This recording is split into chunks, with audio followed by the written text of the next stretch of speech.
Good morning everyone. You all are welcome in our next session of learning digitally. Today we are going to learn our next practice set of arithmetic progression, that is practice set number 3.4, which is the last practice set of this chapter. So I have said you in a last video that your practice set 3.4 is based on the application of arithmetic progression. Application of arithmetic progression means use of arithmetic progression, which means their word problems are given where you are going to use the concept of you have learned in 3.2 and 3.3. So let us see the first question given in the practice set 3.4 is, I am reading out, on 1st Jan 2016, 2016 means it is a leap year where there is 366 days. Sanika decides to save rupees 10, rupees 11 on a second day and rupees 12 on a third day.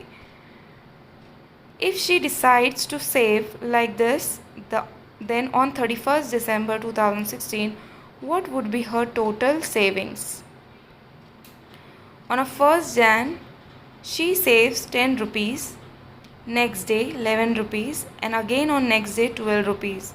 So money saved by her is 10 plus 11 plus 12 plus 13. So on, the addition will go till 31st December. So now above sum is the sum of an AP where A is 10 and D is 1 because the consecutive difference between each term is 1. Therefore n equals to 366 because I have said you before 2016 is a leap year. So which means we have to find out S366. Sum of an AP equals to n upon 2 in a bracket 2a plus n minus 1d. We'll substitute the value 366 upon 2. 2 multiplied by 10 is 20. And when you will resolve that, you will get 365. You all know the calculation of this formula. So I have given here directly. So when you will resolve this two bracket, you will get 7,455.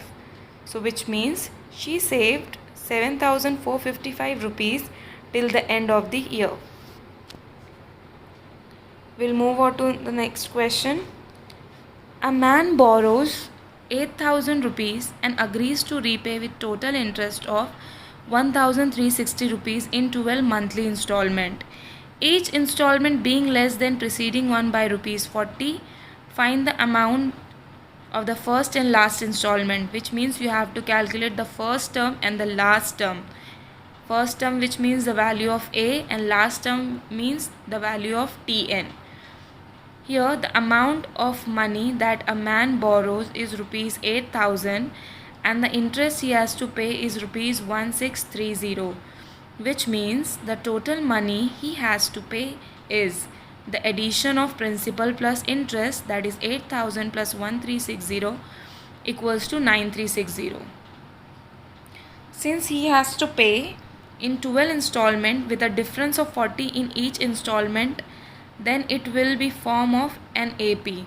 So D will be minus 40 because it is given that each installment is being less than the preceding one by 40, which means minus 40. N equals to 12 because there is a 12 monthly installment, and SN, the complete amount he is paying in this 12 month, the sum is 9360.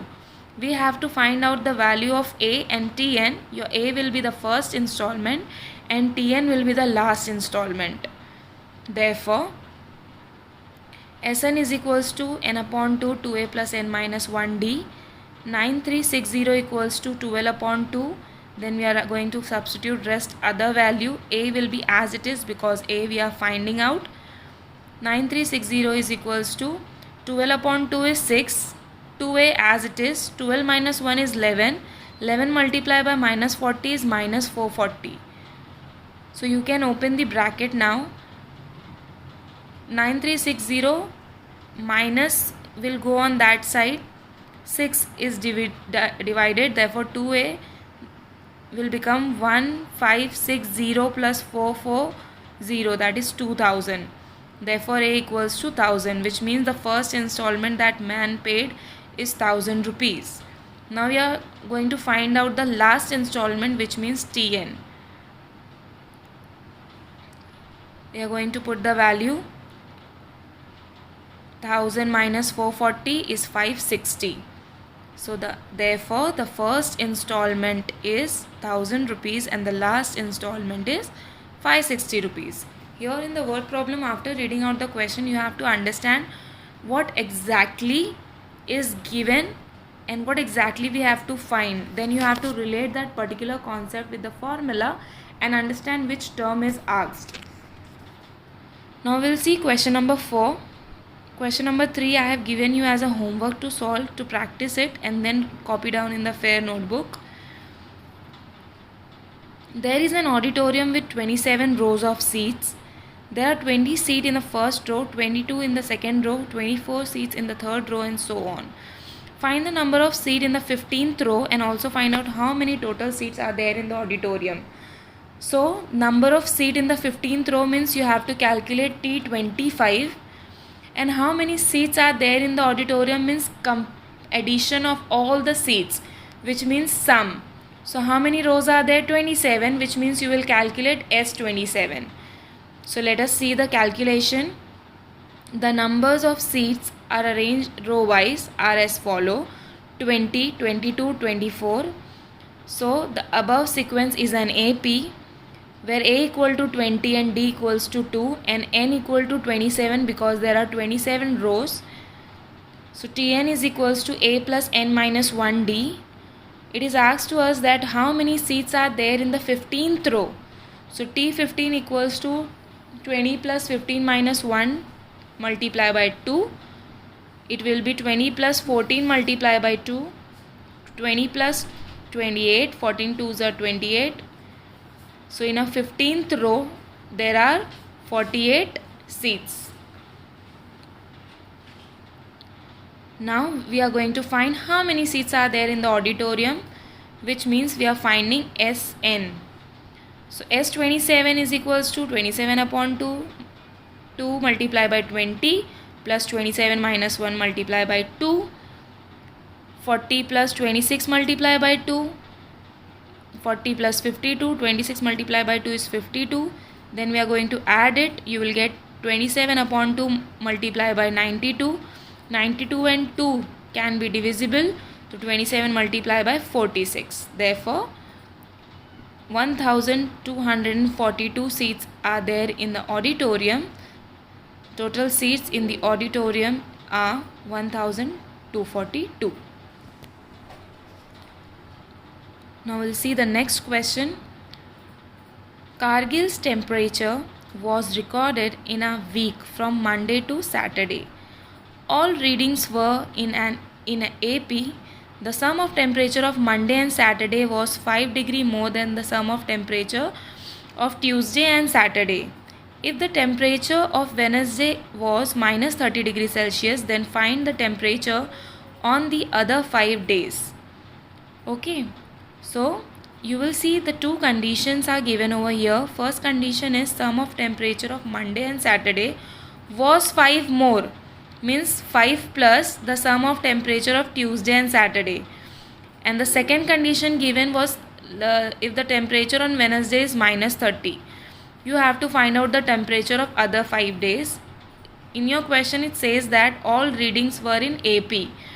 So let the temperature from Monday to Saturday in APB. We are going to consider the term A plus D, A plus 2D, A plus 3D, A plus 4D and A plus 5D.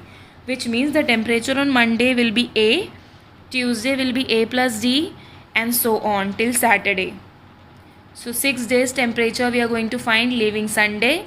So according to the first condition, it says that sum of the temperature of Monday and Saturday was 5 more than the sum of temperature of Tuesday and Saturday. So on Monday temperature is A, Saturday temperature is A plus 5D. So A plus D is just Tuesday's temperature, 5 more means 5 will be added. A plus 5D and A plus 5D is there on both the side, it will get cancelled. then it will be a equal to a plus d plus 5. Again a are there on both the side, it will get cancelled. We'll have d equal to minus 5. Plus 5 will go on that side, it will become minus 5, which means the value of d is minus 5. Now next condition we are going to use to find out the value for a, which says you the temperature of Wednesday was minus 30. So temperature of Wednesday is a plus 2d according to your assuming. So a plus 2d equals to minus 30. We have the value for d, we are going to substitute it. Plus minus minus, so a minus 10 equal to 30. Minus 10 will go on that side, it will become plus 10. A equal to minus 20 degree. So a is a value of the temperature recorded on Monday according to your AP. So on Monday temperature is 20 degree Celsius. Coming to the next temperature, which is a plus d for Tuesday, we are going to put both values. The value of a is minus 20 degree and the value of d is minus 5. So it will become minus 25 degree. Then a plus 2d already we know, which is given in the question, it is minus 30 degree. So no need to calculate it. We are going to find out a plus 3d. Putting the value in the a plus 3d, minus 20 minus 15 will be minus 35 degree. Then a plus 4d, again putting the value, minus 20 degree minus 20 degree will become minus 40 degree. Then a plus 5d is a last temperature equal to minus 45 degree. So which means the temperature from on the other 5 days are minus 20 degrees Celsius, minus 25 degrees Celsius, minus 35 degrees Celsius, minus 40 degrees Celsius and minus 45 degrees Celsius. So there are 6 sums given in the practice set 3.4. We have solved first, second, fourth and fifth. Third and sixth one I am giving you people as a homework to practice and solve in the fair notebook. Sixth question I have given solution in worksheet as well. Thank you.